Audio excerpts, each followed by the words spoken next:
Right. Let's break down this personalized goal sheet, how it can be used, when and where is best, even how to get creative with it a little. Um, so the first thing you'll notice on here are these bright green cells. And within these cells, I've inputted my information, okay? Once you put your information in the green cells, they're the only ones that can be edited. All of the other information is generated automatically. All right. There's a load of calculations that goes into it. It's all correct. If you want to know the calculations, I'll leave a PDF. Um, it basically serves as part of an action plan. Okay. An action plan is basically how you get from point A to point B. And I'll quickly show you my action plan just so you know. So this is my action plan. I'll go through this with clients, okay? Now, and again, the point of an action plan is just to get from how you get from point A to point B and the way in which you get there. All right. And a big part of your action plan will be your SMART goals. All right. And for those again who haven't heard of a SMART goal, it basically just stands for specific, measurable, achievable, realistic, and time bound. All right. What is the goal specifically? How are you able to measure this goal? How are you able to achieve it? Is it achievable? Is it realistic? And what is the time frame for this goal? And you get that within this sheet, okay? And I'll break it down as we go along. So we have age, your height in centimeters and meters below, your weight in kg and pounds. You have your BMI, which is your body mass index. And your body mass index, I'll just flip over here for you, is basically a chart that tells you, it gives you like a health category, okay? And these are your categories. You have underweight, healthy weight, overweight, obese, class one, two, and three, all right? And these are based on your height and your weight. Normally, people use BMIs to figure out what weight is a healthy weight for them to be in. Okay. It's just like a point of reference, really. And it's typically used or most beneficial to people with a high uh, body fat percentage. For people with quite a bit of muscle, it can kind of give you the wrong reading. All right. So for an example, because this chart doesn't take fat into consideration, two people who weigh 90 kg, one being really, really muscly and the other being quite having a high fat percentage, in this chart, they could both be down as obese when really one's just got a high fat percentage and the other one hasn't, but they both just weigh the same. Okay. So it's to be taken with a pinch of salt if you do use this. All right. But the reason why I have your BMI on this chart is because I use it for uh sorry, just really quickly. I use it for your BMI and waist circumference health test. Okay. So let me just show you how the BMI works really quickly. So for me, just so you can see it here, I am 180 centimeters tall and I weigh 107, all right? Now, let's just see where we are here. 107 is like 5'11". Let me just make sure. Oh, sorry. 180 is 5'11". Yep. And I weigh, where was we? Sorry, just messed up. And I weigh 107. So I am right here. Okay. I have a BMI of 32.8. And that is classed as obese. Okay. Obese class one. Okay. Now look, in this chart, it just rounded it up to 33. All right.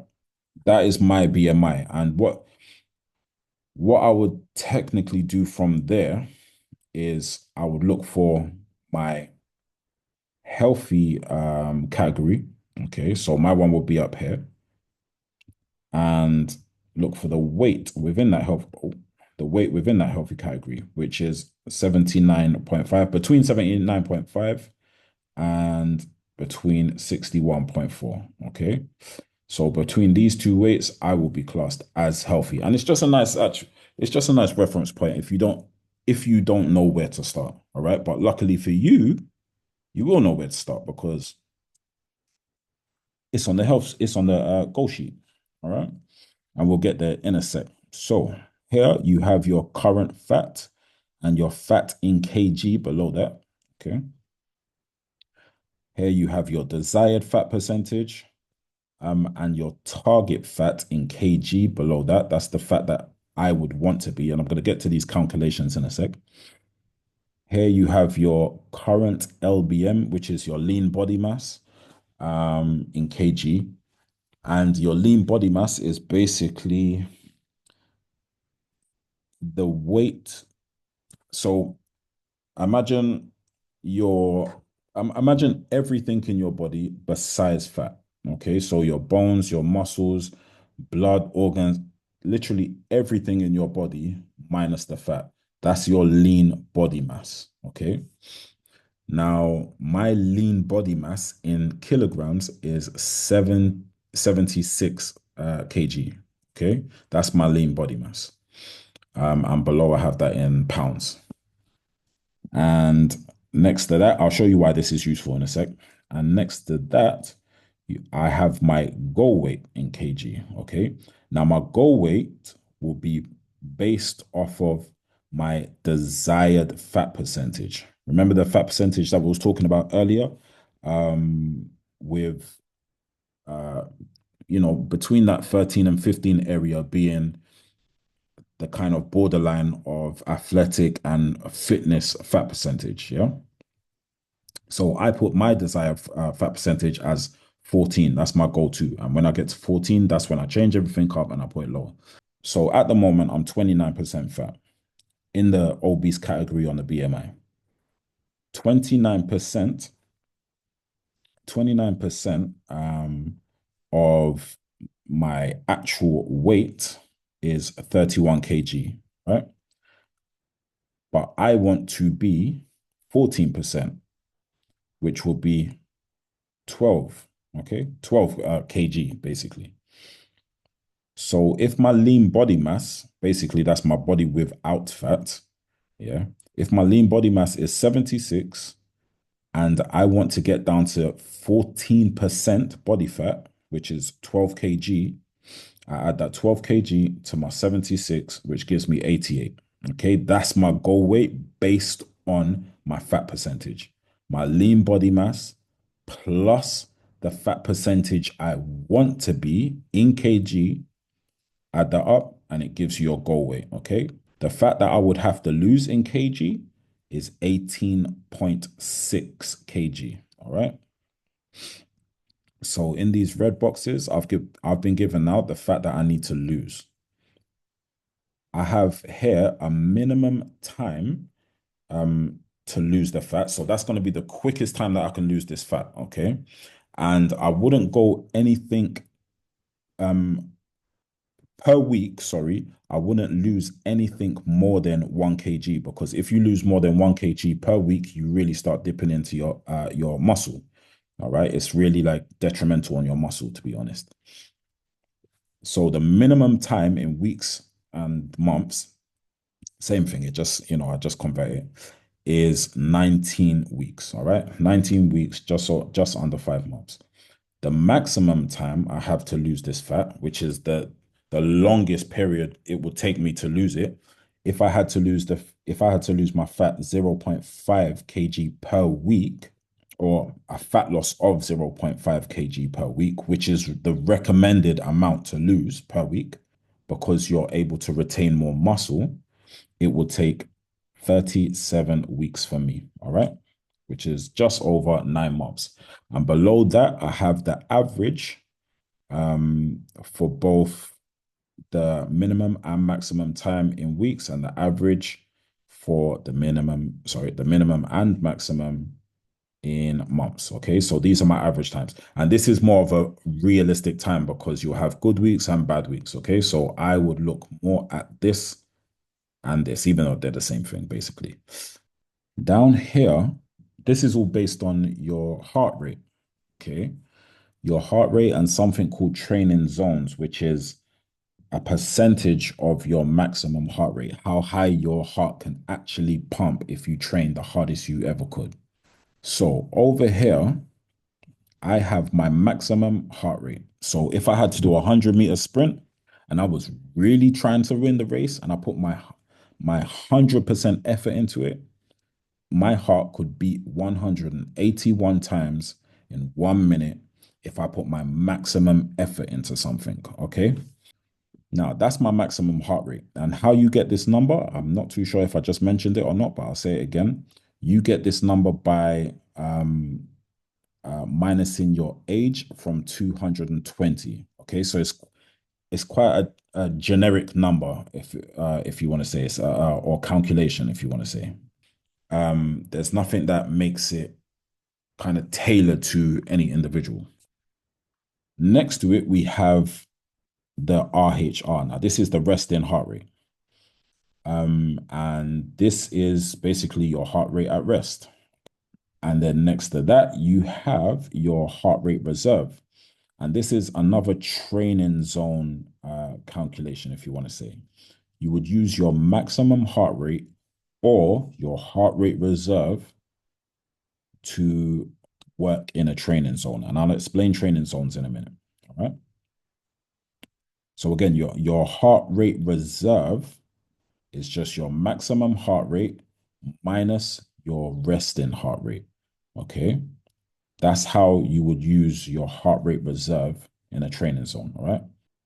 Just for the sake of this video, I added this section, okay, this maximum heart rate zone section, just in case people want to or choose to use this way of training. All right.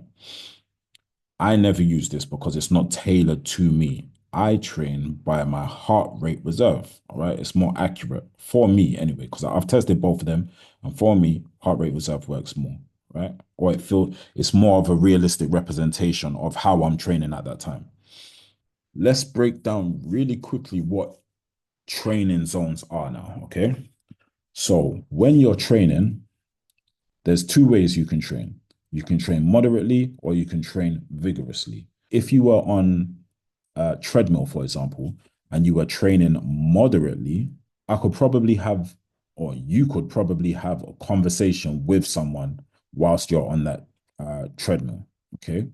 If you are training vigorously, and vigorous training is anything in between, well, when using your heart rate reserve, it's anything in between 60 and 100% of your maximum BPM, okay, beats per minute. Now, if you were training, let's just say around 60, you could still have a conversation with someone, but it'll be a little bit broken, right? If you are training at 90% of your maximum heart rate, you can't talk. There's no talking involved. Those are the two intensities that you can train at, moderate and vigorous. Between 40 and 60 is your moderate training zones, all right? And then you have this division point, and between 60 and 100 is your vigorous training points, all right? Down here shows you what your heartbeat would be at 40%, okay? At 40% of your maximum heart rate. And then at this division point where it goes from moderate to vigorous, it shows you that well, for me, remember this is based off of my numbers. My heart rate would be 139 when it reaches this division point. All right. This is 60% of my maximum heart rate. I only pay attention to this division point number. Okay. This is the only number that I'm concerned with. And the reason being is because when I'm using this number, let's just say I'm using my watch and I quickly glimpse at it to see how much my heart is beating within 1 minute. The only number that I have to remember is 139. If I'm above that, I'm in the vigorous zone. If I'm below that, I'm in the moderate zone. that's kind of how you use your training zones. And I'll show you something quickly just to make it a little bit easier to understand. These are the zones, okay? There's 5 zones. Zone 1, which is from 50 to 60, this is your moderate level, all right? This is where your fat burning zone is. Okay, it starts from here, but it's a light fat burning zone. All right. So the more and more you creep towards this 100%, the more you're, heading to the higher end of your vigorous training. All right. And these are the calculations. I'll leave the calculations down here. Okay. Now, all of this moderate and vigorous talk, what does it mean? So when exercising, for it to work, you need to put in a certain amount of time per week in minutes. Yeah. So for cardio, it's 150 minutes moderate. Okay. You have to train for 150 minutes per week moderately for it to become effective, or you have to train vigorously for 75 minutes per week. And that could be broken down into chunks throughout the week. So if you're training vigorously and you want to cover that 75 minute mark, you could just break that down in 25 minutes on Monday, 25 minutes on Wednesday, 25 minutes on Friday. Okay. It's just if as a whole, as a minimum, you want to train 75 minutes vigorously or 150 minutes moderately. Okay. That's why I use this, just to understand how much work I need to put in throughout the week. Okay. Moving on. Downstairs, we have our waist circumference. Okay. Now, this will be, once you've taken that waist measurement, you'll plug it in here and it will just tell you where you are health wise. Okay. And it uses your BMI from upstairs right here to make that decision. So this is about health, okay? Now, just before going on, I'll read this for you. So the BMI tells you if your weight is in a healthy range. Your waist circumference tells you if your fat is stored in a risky area, such as your stomach, okay? And both together give you a better picture of your health and fitness level. Now, if you have taken this measurement and, for example, you are a man and your measurement is less than 102 centimeters, and this is around your stomach, yeah, then you're in a no increased risk zone. Okay. You're looking pretty good. If your BMI is below 30 and above 102, you're at an increased risk. Okay. If your BMI is less than 40 and below 102 for a man, okay, you're high risk. And a very high risk is a BMI over 40 and just anything here. And our goal is to get here, no increased risk. So this tells you your basal metabolic rate, which is your BMR here. And that's basically how many calories your body needs at rest. Okay. If you had to just sit on your sofa all day, your body would need a certain amount of calories to burn or use as energy to maintain your normal bodily function. This number is the amount of calories your body would need to maintain that. All right. Based on your activity, okay, you have this number here, which is your daily calorie needs. And what it's basically saying is if I didn't do any if I didn't do any activity at all, I didn't exercise, I had a desk job, then I would be able, no, that's wrong because I'm not a woman. I would be able to eat 2,535 calories and stay at the same weight. Okay, let's jump down to here. Very active. I'm training very hard, 6 to 7 days per week. This is the amount of calories I would need to stay the same. Yeah. Why this number is important is because, like, when you're going into any fat loss, weight loss program, you have to be in a deficit. And a deficit is basically me going into a deficit. If I was working out 6 to 7 times per week, I would reduce around 500 calories from this number. And in theory, if I did my job really, really well and I monitored it really well, I would lose around a pound a week. Okay, 1 pound per week or 0.5 kg per week, um, based off of me removing 500 calories every day. Okay. And how that works out, just so you know, is 1 pound equals 3,500 calories. Okay. So if you split that into seven, that's 500 calories per day. And yeah, if you remove that from your daily number, you should lose 1 pound per week in theory.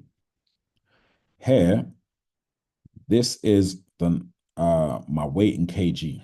Okay, this is my weight in kg, and it's based off of what I put in here.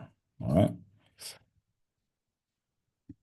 Now, remember the minimum amount of weight I could lose and the maximum amount of weight I could lose every week, which was here. Yeah. 1 kg and 0.5. That reflects this. All right. I'm going to be obviously 107. Okay. And as the weeks go on, this will decrease by one and this will decrease by 0.5. Okay. I know I'm on track if I'm in between these numbers. This sheet does this for 30 weeks and it shows you what or where you should be in kg for 30 weeks. All right. And then on week 15 or the beginning of week 16, you will put in the new number that you are, or the new weight you are, sorry. From here, it just brings it back down to 0.5 kg difference. All right. For another 15 weeks. The red fields here are basically your recovery weeks. So these are the weeks where you'll be training not as intensely. You know, if you train pretty hard for weeks and weeks on end, your body starts to break down and you can risk getting injuries, etc. So you really do need some maintenance weeks, okay? Some recovery weeks, sorry. So those are the red fields, okay? Here, when you get to week 12, the blue fields are where you pick up the training. Okay, so this is where training gets quite aggressive. Here's your reevaluation week. We'll see where you are and what needs changing. As you would already know, we need to see how strong you're getting and how fit you're getting. And this is where you would put down your result for these fitness tests, okay? For the Cooper Run and for the muscle endurance test. You would do that every month. So you'll do it here, and you will do it here and here, etc., and go all the way down. Every week, you'll be weighing yourself, you'll be putting it here. Every 2 weeks, you'll be taking your fat percentage, putting it here. And have you taken a weekly pick, which I would really recommend. So just so you can see the changes, because it's really hard to notice if you're just looking at yourself in a mirror every day. Okay, so take your weekly picks, and this is just based on your 30-minute run, which you'll be doing. So, how does this help? How does it really, really help? Going back to your action plan, again, it's a blueprint. So, it will really, really keep you motivated and pumped up. And it just shows you exactly where you need to be. Okay. So, you just don't get lost within the process. Define point A, a summary of your current health and fitness as it is now. That's what will be covered here, okay? And your fitness assessments. You'll see where you are at that present moment. What's your starting point? Point B, identify your aims through SMART goals, okay? What's our SMART goals? Specific. We want to lose or we want to get to this weight. Yeah. And when we're at that weight, we want to be, our fat percentage wants to be here. Okay. I want to have 12 kg of fat. I want to be at 14% fat. Okay. When I'm this weight, and it's gonna, well, let's not jump the gun. That is, specifically what we want to do. Measurable. In what way are we going to measure our progress? We are going to measure it by staying within this range. Okay. By staying within this range and by doing these fitness assessments. Okay. Or these ones down here, show you. Once we do our first fitness assessment, by week 6, we'll do our second one, and the numbers should be better on week 6. Okay. Is it achievable? Yes, it is achievable because everything that we do is from, we get our guidelines from fitness, like reputable fitness bodies. These are like really solid guidelines that work. People, they've been testing these things, they work. Is it realistic? Yes, it is realistic. We haven't jumped the gun on anything. This is real numbers. Time frame. We have our time frame right here. Yeah. And these parts, determining key landmarks, identify possible routes. That's something that's covered in the contract. Your preferred route and your planned journey is here. This is showing you the planned journey. All right. All of it is the planned journey, in fact. Okay. Showing you how hard you need to train to actually lose the fat. The time frame, the time frame is, going to take for you to achieve your goal.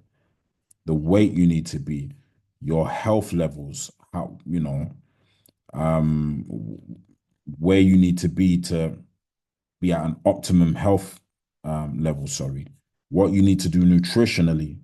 And this, we're going to break this down in another section, but the basics of it, it's all here. Okay. That's it. Yeah. So I hope that wasn't too long or too confusing. If you have any questions, just send me a message. I'll gladly break it down for you further. And yeah, let me know if this was helpful to you or not. Enjoy and let's get rid.